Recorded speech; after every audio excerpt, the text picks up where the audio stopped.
Hi, I'm Ben. Hi, I'm Oh, I love that. It was like a thing. We have this little running joke that the video starts when I lift my eyebrows. It's how I know when to cut the beginning. We keep this in.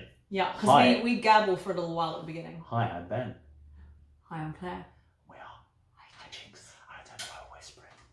Maybe because it's quarantine and we don't want to annoy the neighbours. Exactly, and we are sat here at, well, it's only 8 o'clock actually. Oh yeah, it Making feels videos. later than that because time means nothing when you have no jobs. Exactly, and unemployed we are. Can we just say hi to Josh back here, who is literally like giggling away, who is an actress that also has no job. Josh made the mistake of letting Ben pour him a gin. So Free pour. yeah. Pour. Basically, in any hijinks videos we manage to make for the next while, we'll have extra people in the background because we're all home because we're all artists and now we have no work. So we're just going to be in the house drinking. It probably means there's going to be a lot of videos. Let's be honest. I mean, it's great news for you guys. So can we talk about this amazing gin? Yes. And we talk about the coincidence of this gin first of all. Claire one day sends me a text and she's like, "Ben, you have to try this gin. It's incredible. I found it in blah blah blah this place," and I was like, "Oh my god!" Like literally, I bought this gin last week, and it turns out that where you go through to teach is the same place where my singing teacher teaches. So every time I go for a singing lesson, I dread it because my singing teacher charges almost no money. I know Brian Parsons watches this video, so sorry Brian. David, Brian's partner, charges almost no money for singing lessons, but I always spend all my money in the Salisbury Deli, just by Queen's Park Station. And I started spending my money there because the overground was so unreliable. I needed to get to the area early enough to make sure I wasn't late. For Turns out David and Brian are also massive gin hounds as well. Oh. So great. So they need to know about this. Yeah. And this is one of the few places that we managed to find this Stauffenberg. Stauffenberg. What accent? Not only, I have no idea. I can't do Well, it. how is it that Brits, and I'm counting you as a Brit now because you have a passport, Ah, but how is it a that passport. How is it that Brits can only do a German accent in that sort of porn mode? Stauffenberg, yeah. Yeah, it's bad. It's weird, isn't it? It's bad. It's weird, but that is what people default But to be fair, you should hear people try to do a Kiwi accent, so, you know, I feel like it goes both ways. But what was exciting for me about this gin at first was that, like, when I tried it, I was like, I like it, but also it spoke to me as a you gin, as a Ben Thapa gin. I tried it, and I was like, this is a Ben gin. He needs to try I this. literally walked into the shop and I was like, that looks nice, I'm going to buy it. And then they let me try a sample and I was like, yeah. Well, a bit weak at the knees. It was literally It was like lying down in a beautiful meadow and just going to sleep with a pillow of flowers. You know, because we're unashamed Four Pillars fans. Yeah. Love our Four Pillars. But you know, like, I mean, probably I know, I'm a massive Diet Coke fiend. And if you go from country to country, they all taste slightly different. So if you go to China and Japan, there's a bit of ginger in there and there's different flavourings to sort of hook into like the local palates. Yeah. This feels, you nailed it earlier off camera when you said this is like a Germanic Four Pillars. Yeah. It's got slightly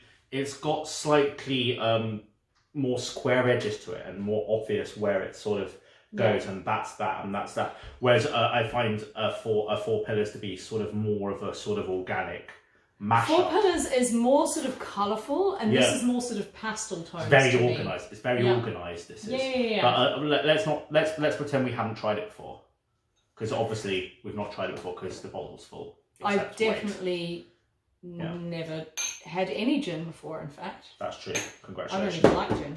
Exactly. Why are we doing this video? It's got a creamy, nutty element to it, but then there's a perfume which is the lavender that's in it, which again has a creamy element to it anyway when it goes on the nose. Ginger on the nose as well. Yeah, exactly. It's definitely a gin, isn't it? Mm. It's dry enough. Oh my god. And the Four Pillars element, of course, is the lemon balm. Yeah. That's what that is. But it's it's incredibly well organised around it. Yeah. It's the lavender. Lavender and lemon is a classic combo. Yes. But also lavender as a flavour sometimes can function as like a bit soapy or a bit artificial. It can chalk as well. Exactly, it can chalk. So when it's like this, it's like spiced and tart, and I don't feel like it's the main player, and that's why I like it. Like no, I feel but like it's initially not the I main go, player, but it's what I am excited about. When but I initially, drink. like I get lemon balm. I feel like that's the main player. But the fact that lavender's in there makes it very exciting. The lavender's in the gas, I think. Yeah, that's right. Yeah, it's lemon balm on the tongue and lavender 100%. up the sinuses. Yeah, if you ever let it taste that one before you take the next sip, you know, like some of us just knock it back like it's water, you know. Well, I like to That'd be do me, some that'd be me. finer frogging and send those gases up and over through my resonators. You okay, hon? Oh, this is how I taste. That's This nice. is why I'm good at tasting. Mm. Watch out, world. Here I come. It's really well balanced because you have that citral perfume depth. It ticks a lot of boxes, Oh, hang doesn't on, it? so I'm doing It doesn't sort of aggressively attack one sensor. I'm just gonna pre-emptively Pre-ice our martini glasses. Yeah, and then I'm gonna do one little ice for our tonic. One sad little ice. That is a quarantined ice, isn't it? That is. I'll do us fresh ice for our next video. Thanks. Everybody can guess what number this is by, you know. Yeah, whatever. So we're only making mini G&Ts because the purpose of this is that we are making quarantinis, but we're using G&T as a control sample. Just because we know what G&T tastes, well, sort of we know what G&T tastes like. That is a gorgeous spring G&T. Mm. That's like the flowers have all emerged. It's sort of here on the earth. It's sort of Solomon's song, you know. deeply satisfying. Deeply satisfying, isn't it? It's sort of you know, the reason often we get hungry isn't because we actually need nutrition; it's because we need stimulation. This stimulates so much. This is like Heidi. You know that scene where she's like in the mountains, like, and there's all the flowers. Yeah. You keep going with this one because I don't know what you're on about, but that's nice. No, you know the movie Heidi from when you were little. Did you see that? That's what I'm saying. I don't know. She's like up in the mountains of Austria, I think. So wrong country, but similar sort of part of the world. And there are these fields, and they're just full of colourful flowers, and there are snowy mountains in the background. That's what this tastes like. That's gorgeous. That's what this is. Very easy to drink. Very, very easy to drink. This is like almost a gin you give to people who don't like gin. Which is weird because there's a lot of juniper in it. Yeah, it's got a lot of other stuff going on. well balanced. There's a lot of other stuff going on. Like if you don't like gin, if you don't like this, you really don't like gin. Yeah. This is also, I would say, well, they're all pretty much cancelled now, but if you were going to a summer opera festival, for example, say Glyndebourne.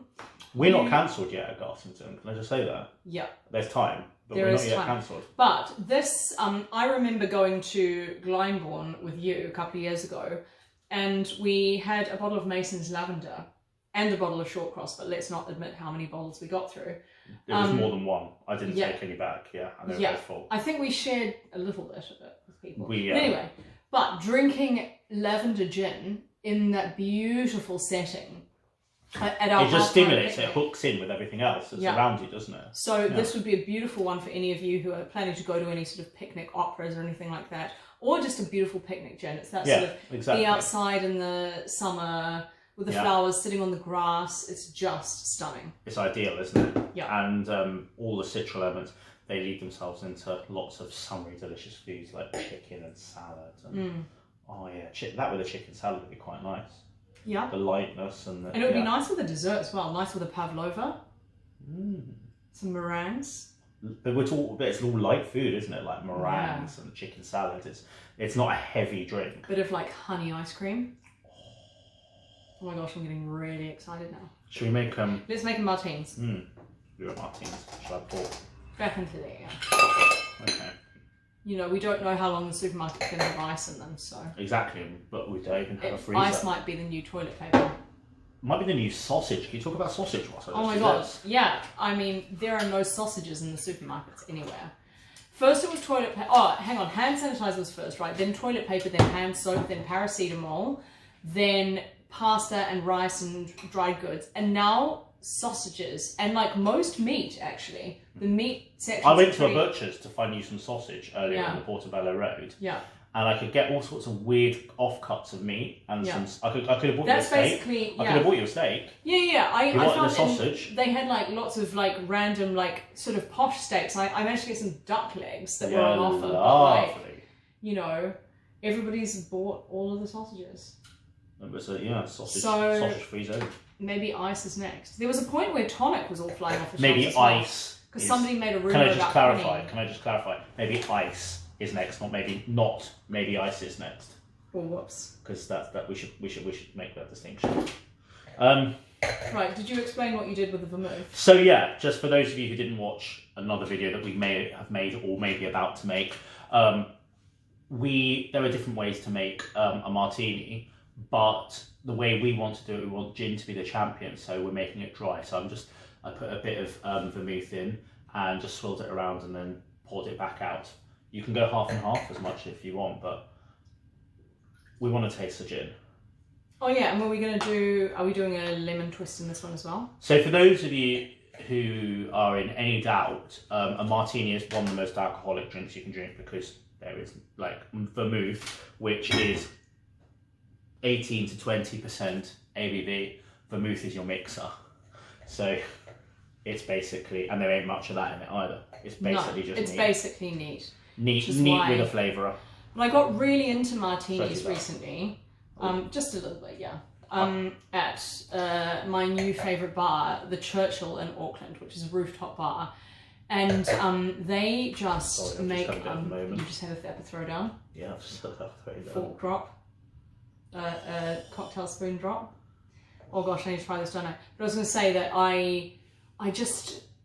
They make such beautiful martinis, and what I did was I was getting more creative about what I was asking for in a martini, because you always feel like you need to get like a dry or savoury gin in a martini, but I was ordering gins that I've historically found slightly sweeter in a martini and finding that actually there's a whole category of gins that I absolutely adore in a martini. So now I kind of want to try everything both ways. It's like dry lemon curd.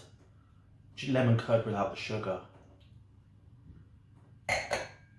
Yeah, isn't it? Isn't this exciting? This bad boy, people. The ultimate quarantini. It is literally like lemon curd, but without the diabetes. Lemon curd with a hint of lavender. Yeah. Lemon curd with the breath of lavender. Yeah, literally. Just going...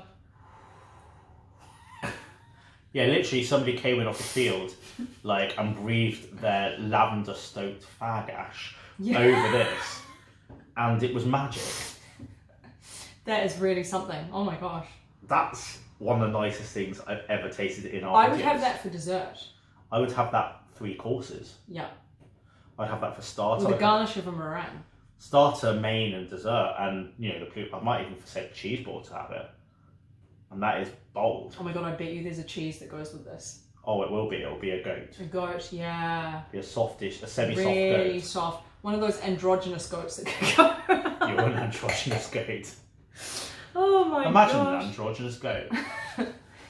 You know, the goat's cheeses that can go sweet or savoury. Like, for example, here's another plug. They're semi-soft, aren't they? So they've basically got that sort of almost powdery quality in the middle. Yep. They've got a slightly gooey bit around the outside and a skin. I'm just going to tell you, I've got to do another little plug. One of my favourite places in the world to eat is my local place, Wild Thyme. I say place because I'm like, it's kind of a cafe by day and by night. It's a Thyme spelled like the herb. Wild It's Thyme. A great pun. It's a really I'll do a funny hashtag joke. on this Hilarious video. joke, Wild But Thyme. it's absolutely gorgeous. So by day it does beautiful brunches and coffees and that sort of thing, and by night it has a gorgeous small plates menu and wine and stuff like that. They've got this dessert that is legitimately, I talk about androgynous dishes. It legitimately is, because it's a goat's cheese cheesecake, but it's like savoury because the biscuit it's on is like somewhat like a cheese biscuit, and it's like salty and not very sweet, but then it's got honey, and then it's got like a honey drizzle, and then it's got like little bits of honeycomb. So it's like both a dessert and a cheese plate. Brits, like this isn't a Claire thing, but Brits, there was a thing called tuck biscuit when you were growing up. That was literally like that. It was like cheese inside 2 bits of biscuit, like 2 bits of cracker, and then there was like salt crystals on the top of it, and it was super filled, super cheap, and super delicious.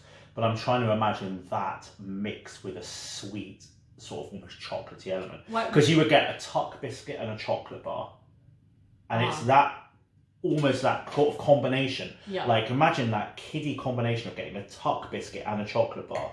And then you because it was naughty, you get to eat them together. I mean, it sounds pretty gross, the tuck biscuit. But you know what I mean? It's literally the combination of cheese and savoury and lots of salt, saline quality mixed with sweetness. Yeah. Like, so as a kid, you develop the propensity to have these flavours. And then we only get them tested very occasionally as adults because everything gets compartmentalised. This is dessert, this is a savoury. So having this slightly sweeter martini with like a salty goat's cheese would be that sounds amazing. So beautiful. A salty goat's cheese, but imagine that with a citrus like on the top as well. Yeah. Do you know what I mean? You push it to these next levels. Like, that's what great dining's about. That's what great gins are about. When you talk about combining a bunch of flavours, some of which are very citral, some of which are very herbaceous, some of which, you know, just this sort of savoury, spicy, different things. That's what these things manage to get to a really, really high level.